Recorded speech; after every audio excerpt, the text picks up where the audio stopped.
Salut à tous, bienvenue, vous êtes dans la chambre d'appel, votre podcast athlétisme. Aujourd'hui, on se retrouve au lendemain du meeting de Liévin pour parler de ce grand meeting, le plus grand meeting du monde en salle. Qu'est-ce que nous a concocté Jean-Pierre Vattel, le directeur du meeting, et qu'est-ce qu'ont fait les athlètes? On attendait des records du monde comme tous les ans à Liévin. Est-ce qu'il y en a eu?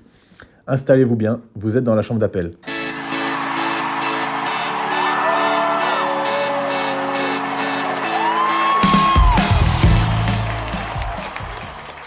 Alex vient de nous en parler, le meeting de Liévin, le plus grand meeting au monde, ça fait 4 ans, qui devance notamment le meeting de New York et d'autres très grands meetings. Une première édition en 1988, un stade après qui a été rénové, on va en parler. Une piste ultra rapide, une ambiance un peu cocooning, si on peut dire. Un gros meeting avec des très grosses performances et un recordman du monde qui vient de se distinguer, Jacob Ingebrigtsen, qui bat le record du monde du miles et du 1500 dans la même course. Ouais, Jacob, il l'avait annoncé ces dernières semaines, là, il le disait un peu partout, je vais à Liévin pour faire ma rentrée, mais c'est pas pour voir mon niveau de forme. Je sais que je suis en forme, je vais battre le record du monde du mile. Le mec, il a posé ses couilles sur la table, comme on dit, et il a prévenu tout le monde qu'il venait pas là pour rigoler, et il a tenu promesse. Il s'est pas trompé. Alors, on va analyser un tout petit peu plus sa course. Alors, le mile, c'est 1609 mètres. C'est une course un peu plus d'exhibition. C'est vrai qu'on le voit pas dans des championnats. Ça n'existe pas, ni dans les Europes, ni dans les championnats du monde, aux Jeux Olympiques. Mais on le voit dans des meetings, dans des gros meetings. Ça attire beaucoup d'athlètes. C'est 1609 mètres. On voit des temps de passage au 1500. C'est ce qu'on va vous décrypter là. Dans le cas de Jacob, il est passé en 3 minutes et 29 secondes au 1500. C'est le record du monde du 1500 mètres alors qu'il restait 100 mètres de plus. Ouais, c'est fou. Franchement, c'est une dinguerie. C'est une moyenne de 14 secondes au 100 mètres à peu près. Donc moi, je vous invite, vous les auditeurs, à aller sur une piste d'athlée, faites 100 mètres en 14 secondes. Si vous y arrivez, déjà, bien joué, bravo. Carrément. Si vous y arrivez, faites un 200 mètres en 28 secondes. Déjà, ça commence à piquer. Faites un 300 mètres en 42 secondes. Et imaginez-vous que Jacob, il fait ça pendant 1600 mètres. 16 fois d'affilée, 14 secondes. Non, c'est vraiment ouf. Incroyable. Alex, tu penses tenir combien de temps, toi? Moi, allez, je peux tenir 150 mètres. C'est déjà pas mal. C'est déjà pas mal. Nul, mais bon. Mais 100 mètres x 30, c'est incroyable. Alors, ça fait presque 26 km/h. Donc, pour ceux qui s'entraînent sur tapis, vous mettrez 26 km/h, vous ferez le même test.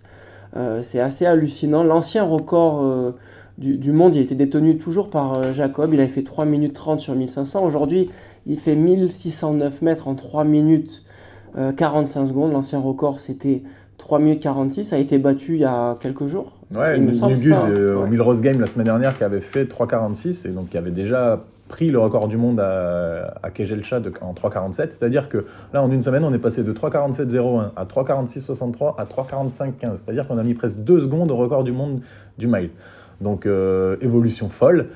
Quel est l'impact des chaussures là-dedans? On en reparlera peut-être. C'est un sujet vraiment qui est sur le devant de l'actualité en ce moment.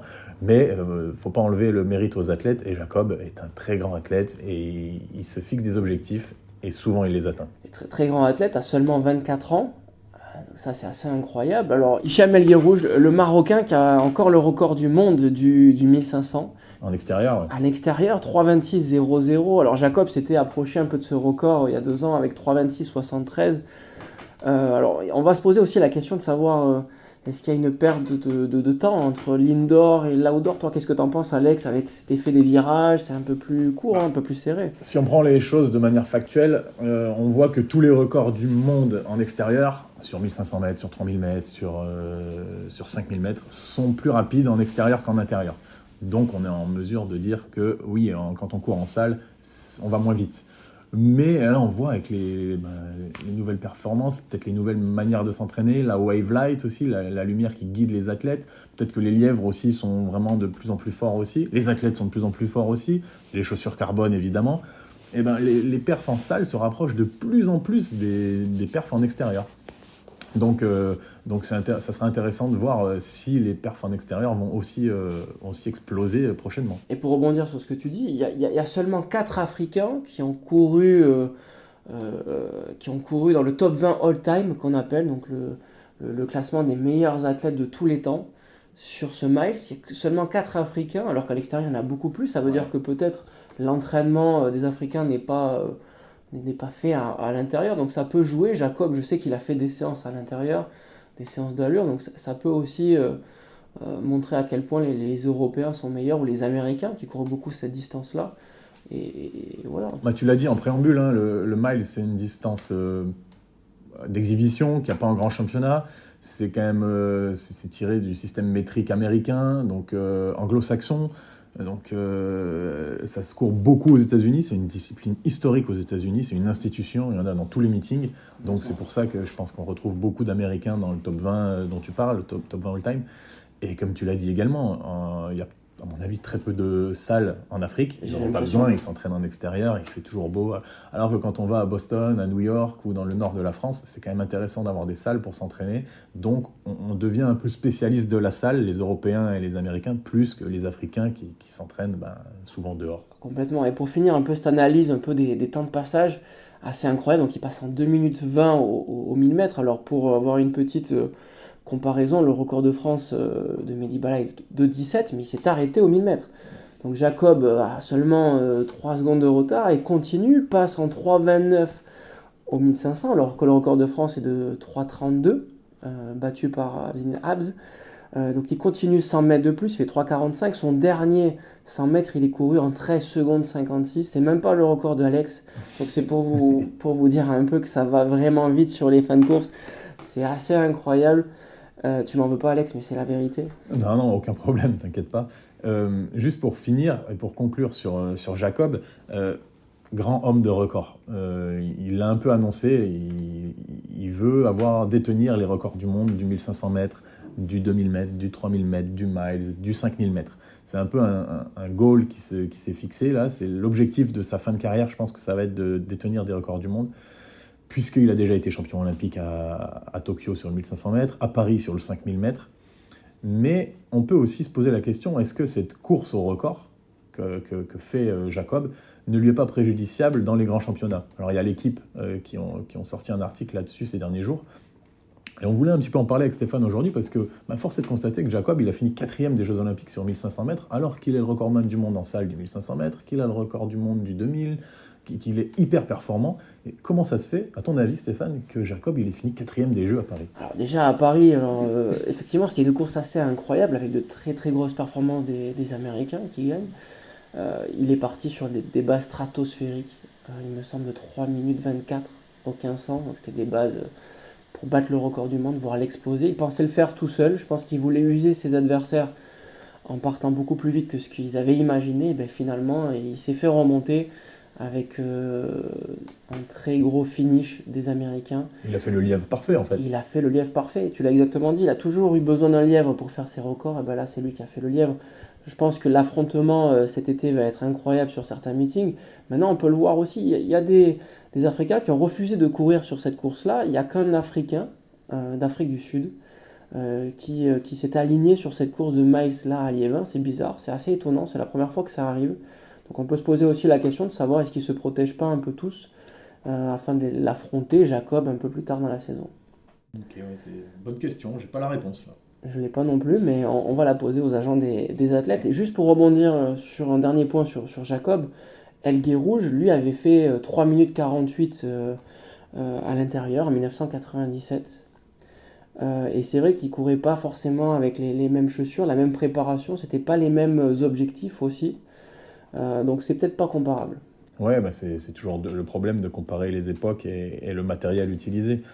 Mais bon, ça c'est encore un autre débat et on y reviendra dans d'autres épisodes. Là, on va passer à une autre discipline qui, en ce début de saison, a fait parler.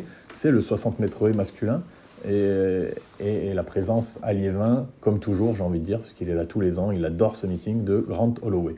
Grant Holloway, c'est l'Américain, recordman du monde en salle avec 7,27. Deuxième performeur mondial de tous les temps sur le 110 mètres haies en extérieur avec 12,81. Le record du monde, c'est 12,80. Donc, si ce n'est le plus grand hurdler de tous les temps. Et donc là, il était quand même attendu à Liévin parce que il y a un petit Polonais que je sais que tu aimes beaucoup, Stéphane, qui avait fait 7,38, c'est ça, le week-end dernier. Donc 7,38 pour le Polonais. L'Américain était en 7,42 la semaine dernière à New York. Donc on se disait, est-ce que Grant Holloway va se faire taper ben non, ça fait 10 ans qu'il est invaincu. Et il s'est toujours pas fait taper. Et je pense qu'il a encore de la marge. Il met 1/10 au deuxième. Le deuxième qui est... Willem Bellossian. Eh ouais, Willem Bellossian, le Frenchie, qui sort 7,46, meilleure performance pour lui de la saison. Écoute, je crois que quand on fout le deuxième derrière Holloway, c'est un peu comme si on avait gagné. C'est une très très grosse performance aussi. C'est sa 4e meilleure performance de tous les temps pour Willem. Au-delà de ça, il arrive à régler son set appui. On va en parler un tout petit peu. Mais ce Polonais, moi, je le sens bien quand même. Je pense qu'il va remonter un peu la pente. 7,38, tu l'as dit. Alors, on avait pris les paris, pour être honnête avec Alex. Et moi, j'avais mis le Polonais pas très loin d'Holloway, voire le titiller. Je me suis complètement trompé. Holloway, il est chez lui à Liévin. Il veut venir. Il vient chaque année. Je pense qu'il se régale du public français. Il fait 7,36. Très très grosse perf. Willem Bellossian, 7,46, c'est très bien aussi. L'année dernière, il avait tenté le set appui en mars, c'est ça? Ouais, en fait, ouais, il s'était essayé au set appui parce qu'en fait, l'hiver dernier, pour Willem, avait été très compliqué. Il avait un départ en 8 appuis. Donc 13,72 m entre le starting block et la première haie. 8 appuis. Pour beaucoup de hurdlers, c'est trop compliqué de faire 8 appuis parce qu'ils arrivent trop proches de la première haie. Donc il y en a beaucoup qui partent en 7. Willem, l'année dernière, il a essayé de partir en 7, mais ça n'avait pas marché. Il avait perdu beaucoup de repères et je pense que ça lui a coûté sa saison estivale un petit peu en demi-teinte avec seulement une demi-finale au JO alors qu'on pouvait espérer plus de lui. C'est le set appui, une fois qu'il est bien assimilé, c'est vraiment une grosse arme. Tout le monde n'y arrive pas. On parlait de Omar McLeod qui lui a essayé et il n'y arrive pas. Alors qu'il a fait des très très gros temps en départ 8 et je pense que Bellossian a compris le truc. Alors il était un peu déçu après sa course, mais bon c'est ça, c'est les athlètes de très haut niveau qui sont toujours un peu frustrés. Je pense qu'il peut faire mieux. Moi je pense que je le vois battre le record de France et je pense qu'il va être champion d'Europe et peut-être un podium au championnat du monde. En tout cas je pense que c'est fortement son objectif. Ouais, le record de Willem c'est 7,42, il avait fait ça à Toruń en 2021 quand il devient champion d'Europe. Le record de France c'est 7,41 par Dimitri Bascou. Je pense qu'il a toutes les qualités et toutes les armes cette année pour briser la barrière des 7,40.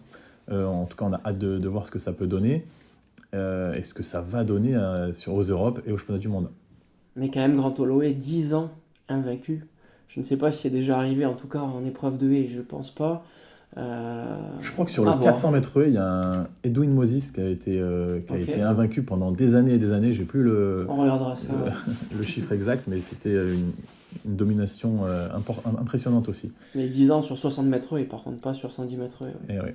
Et juste pour finir sur les haies masculines, à noter aussi quand même la présence dans la course de Jusqu'au Maté, qui avait remporté le meeting de Bercy ex aequo avec Bellossian la semaine dernière, qui revient d'une blessure au tendon d'Achille. Donc on est curieux de voir comment il continue sa montée en puissance.